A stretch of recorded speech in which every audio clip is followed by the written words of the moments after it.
Welcome to the Balls Not Court podcast. Got Cortez Paul here. Kevin Card to my right-hand side. Yep. And on the line, we got Dan Spevak joining us. From the Deep Six Podcast. Awesome. So he is also a veteran at podcasting. And hey, he's joining us to talk about what we talking about today, Kevin? Football. No, not football. Not football? Football. Football? Football. Football Or how do y'all say it? No, football Americana. Yeah, football Americana. How do y'all say it up north, Dan? It's like football. Football. Yeah, see, there you go. So Dan lived in Florida long enough, though. So he has his voice is a little different. all right, than slow the down. usual. Yeah, but I still got that Philly in my heart, though. So There you go.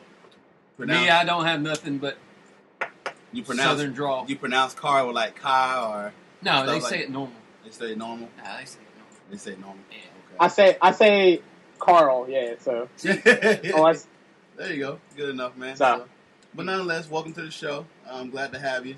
Kevin told me a lot about you and everything like that. So, nonetheless, I know you're an Eagles fan. So, So first thing we're hopefully that doesn't influence your opinion of me too much. oh no, not at all. I'm a Broncos fan, man. So I know a few Eagles fans because I got family in Philadelphia. So, There you go. yeah. So, So I got nothing the against first it. thing we'll automatically ask is, what's your opinion on the trade? Oh, I love it. As you Are you I think kidding? everyone. Are you kidding me? Somebody gave us a first-round pick for Sam Bradford, and I thought the Eagles were the only team dumb enough to trade for him, and apparently we weren't. So,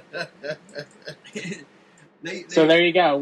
Now we're back in the first round of the draft next year, and now Carson Wentz can eventually take over without there being any issues, and the future of the team looks bright. There you go. So, What about And they have a first-round pick because the draft is held in Philadelphia next year. There you go. So yeah, that's even better. So, people get to freeze their ass off in Philly next year for the draft. So what about this thing? I don't know, you probably heard about it, but Chase Daniel is kind of mad because he's a second-string quarterback. I don't know if you heard that, but there was a tweet coming out talking about he was mad because he was second-string quarterback. But people's going at him because it was like, dude, you won a high draft pick coming out the draft anyways, and this guy was a first-round draft pick, so what's the issue? well, I think I saw today that that ended up being not true. That it was a false kind of rumor that was getting started. But knowing the Eagles, there's always some sort of controversy with the quarterbacks. Obviously, Sam Bradford was pissed off when they drafted him, and was kind of holding out for a while. And then now you got all this bullshit. If Chase Daniel's upset, if he's not upset, I don't really give a shit. Just go out there. Just go out there and don't go winless. Is basically what I have to say. So. That's great. That's great. They're all setting it up so Philly can get a number one pick last year, and then they can boo the number one pick live on TV from Philly. Well, Philly sports on the up. You got them and the 76ers, and well, The 76ers still have 46 big men. yeah. So Hey, man, give them 2 years, they'll be really good. I promise you. there you go. Hey, good look up for the Philly sports coming up here up in the come up. So we'll see that. But Now, whatever. We got one team here, and that's all I care about. there you go. Your Jazz on the come up too. So. Exactly. But anyway, let's go ahead and talk about the NFC. We're gonna go dive into that right quick. I got some questions I'm gonna ask to both of these gentlemen, and I will chime in as well. We got NFC East. We just started with that division first. Well, that kind of fit. There you go. So We already got the Eagles out of the way. Yeah. So last year you had the Redskins at 9-7. You had the Eagles at 7-9. The New York Giants at 6-10, and the Cowboys at 4-12. I'm gonna go ahead and pose the question to our guest first. Who is the one player you want to watch for in this division? I know the answer. Well, the one player I would watch for in the division, originally I was going to say, before he got hurt, Tony Romo, simply for the fact that I think he is the catalyst to the Cowboys winning that division. Yep. But now that he's out, honestly, I'm going to say Kirk Cousins simply for the fact that, he had a pretty solid season last year. He came in, once they benched RG3. And late in the season, he was a top 5 quarterback, according to his stats. So I'm really interested to see how he kind of comes out this year and if he can kind of replicate that. And if he can, I think Washington, has a really good chance to kind of come back and win that division again. However, a lot is kind of rolling on him because they have no running backs. Their offensive line is kind of sketchy, and their defense isn't that good. So he's going to be, I think, the big player to watch because I think this year he could really have that big momentum swing for either an 800 season or a division-winning season for the Redskins. Yeah. Okay. Kevin, how about you, sir?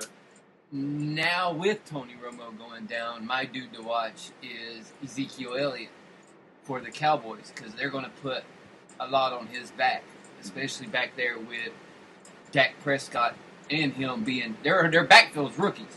So it's going to be fun to watch him, and behind that line that they have in Dallas, we've seen that guys can run the football. Right. So hell, they made flipping Darren McFadden last year look reasonably okay.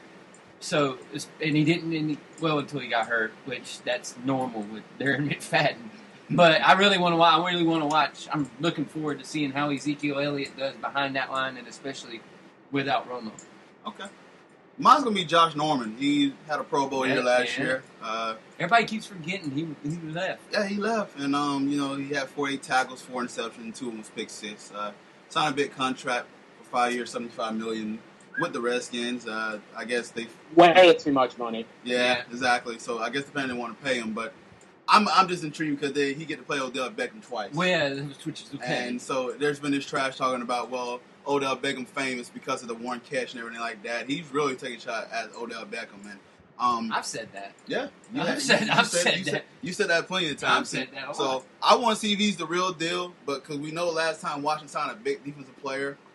He kind of went to the Milky Way and never be heard again. That was in Albert Hainsworth. So I like to wonder where I like to see if he'll fit in, or is he just going to be one of those guys that kind of it's a lot of pressure on him. So, but he's playing on himself, and that's my player to watch. And of course, what Dan talked about with Cousins. Cousins is in that. Look, we gave you this deal. Now you got to prove it. Mm-hmm. And if you prove it, we'll give you a longer deal. If not, we did the tag for a reason. So with Cousin, it is good. I forgot all about Norman going, and of course you got the Giants. You want to see how Eli does, as usual. If he goes into his interception mode, or what does he do? You want to see if the Giants is. I like adding plurals to everybody. We want to see if the guy opposite of Odell Beckham can stay healthy, and Victor Cruz or the rookie that they drafted. He comes on and takes off.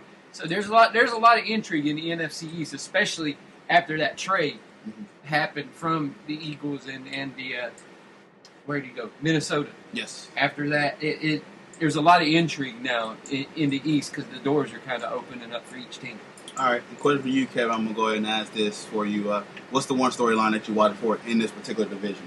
In this division, if Dak Prescott can lead the Dallas Cowboys to even the playoffs or a somewhat okay record while Tony Romo's out, if Tony Romo is even able to come back. That's my thing, because Dak looked amazing during the preseason, but we've seen a lot of guys look amazing during the preseason and they're the bed. So that's what I'm looking forward to in this division. Okay. How about you, Dan? What's your one storyline you're looking for in the NFC East? Well, real quick, I just have to say I'm not on the Dak Prescott train, not only because he's a Dallas Cowboy player. I just think the hype is a little too much there. Clearly, he was playing against defenses that were not quite up to what they need to be in the preseason. So I'm not really on that train yet. But my one storyline to watch, I got to be a homer here and say, what week will Carson Wentz become the starting quarterback of the Eagles? Now that Sam Bradford's gone. Chase Daniel's not very good. But the first couple weeks of the season, the Eagles start out with the Browns and the Bears. So those are two games that could be winnable, regardless of if Wentz is starting, if Daniel is starting. But the Eagles' bye week is week 4, and then they play the Lions in week 5. Pencil me in for Carson Wentz starting week 5 for the Eagles, and officially starting kind of that new era for them, I guess, so to speak. Okay. My storyline is going to be with Victor Cruz returning to the New York Giants, see how him and Odell Beckham work. I would come off of something I did. And with they spent a lot of money in the offseason. On defense. They spent a lot of money, so they made all these changes trying to make that last push for Eli and try to take advantage of his, what they like to say, his prime years that he had left. What prime years? That's why I put you didn't see the air quotations. I saw the air quotes. Yeah, you came saw him, but Dan didn't see him, so I did the quotation. So This is where they're on assumption where, we're trying to build up and make this last run if they can. But this division is wide open, so I see why they made that run at that. But well, Eli is penciled in for Tuesdays at Peyton Manning's house. So that's definitely my storyline there for this here. That division is going to be pretty wide open. And transitioning to that, we're going to rank each team in that division from top to bottom, and I'll let our guest start first and then. So rank your team from top to bottom, who you think will finish in this division from top to bottom. See, this might be the toughest one of all of them, simply for the fact that, like I said, I think Tony Romo would have led Dallas to the division title. I think I'll go Dallas, Washington, but not by much. I don't think Dallas is going to win more than maybe 9 games this year. And then Eagles-Giants. I think the Eagles and Giants will be close again like they were last year, but I think the Eagles will squeak out 1 or 2 more wins. And usually their head-to-head matchups kind of determine, where they fall in the division. So, yeah. I'm right along that too. It all depends. Really, the division hinges on when does Tony Romo come back, if he comes back at all. Yeah. Because, like Dan said, if Tony Romo was there with Dallas, I think Dallas would easily run away with the division. But now that he's gone, the thing is, when does he come back, and can Dallas delay or do something in the process of when he's coming back? Mm-hmm. But I think Dallas will end up number 1. I think Redskins will be right behind them, and then Eagles, Giants, kind of like that Dan said. Okay. Yeah, I'm gonna go with the Cowboys. I'd like both y'all as echoing the statements there. So there's a lot of depending on what his Eagles gonna do at the helm. He's got that good offensive line to run behind. Their defense is still in shambles, of course, and their defense sucks. I know they was talking about the guy who still they think about spending his suspensions to Randy Gregory is down. Yeah, Randy Gregory's suspension went from 10 to 4 now. 10 to 4. Yeah. So 10-4. So that's big help for them. So I got the Redskins, I got the Giants, and then I got the Eagles coming in there. So that's how I look at that. It'll be a close division, but like this division is always pretty fun to watch. So, but that's why I got. But lately, it's been fun to watch because they've been. It's been a lot of weird storylines like that. Yeah, it's been not so. It wasn't like back in the day where the NFC East was the division you had to watch. Right. All right, let's move on to the next division and go to the NFC North. We got the Vikings, which will be fun. You got the Vikings at 11-5, the Packers at 10-6, the Lions at 7-9, and the Bears at 6-10. The Bears. Who was the one player you watching for in this division, Kevin? The one player I'm looking forward to is I don't. Who else would you say but Aaron Rodgers? Mm-hmm. And dude is just phenomenal. I'm going to watch him, but fantasy purpose-wise, I'm going to be watching Adrian Peterson. Since y'all left him for me. So. Yeah, but I always watch Aaron Rodgers. I like watching Aaron Rodgers play. I'm going to hate watching him play week 1. But I like watching Aaron Rodgers play. But I definitely am paying attention to him and kind of Adrian Peterson. All right, and I agree with you because that was my player I was going to watch in Division 2. Last year, that was his worst completion percentage, playing 16 games at 60%. Well, he also didn't have... Yeah, and that's the thing. He didn't have that. There. But he got his core wide receiver quarterback. They're all back now. A. Lacy, like he's in great shape. He don't look round. I know we made a lot of jokes about his weight near the end of the season last year. But so far, he did do the work to kind of get himself back into shape. But like Kevin said before on a couple podcasts, how long would that last? And we'll see how long it lasts. Time to make a donut. And I'm expecting him to be getting his number 1 quarterback. A lot of talk was about Cam Newton, which he had a fantastic season last year. But I think, Aaron Rodgers, and rightfully so, can get that number 1 quarterback position, talking about him being the number 1 quarterback in the league. So, I pass it on to Dan. Who's the guy you watching in this division, sir? Well, now that he's been traded there, Sam Bradford with the Minnesota Vikings. See, I was leaving that one to you.